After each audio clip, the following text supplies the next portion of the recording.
નમસ્તે કમિશનર સાહેબ, અમિત ખોડા આપની સેવામાં હાજર છે. સર, આજનો વિષય છે કચરાનું ડમ્પિંગ. ખુલ્લામાં તમારી ટ્રક લઈ જાય છે.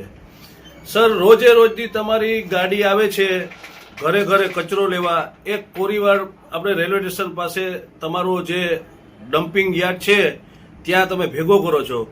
ત્યાંથી આ જે તમારો ટ્રક છે એ સિટીમાં ધોરા દિવસે ઓપનમાં બદબુ અને ગંદકી મારતો ખટારો જાહેરમાં નીકળે છે.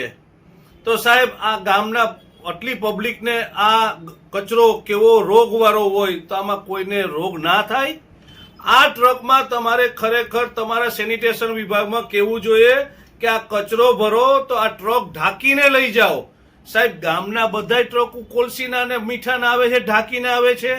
તો આ તમારો કચરો હું ગામ સૂંઘવા બેઠું છે સાહેબ?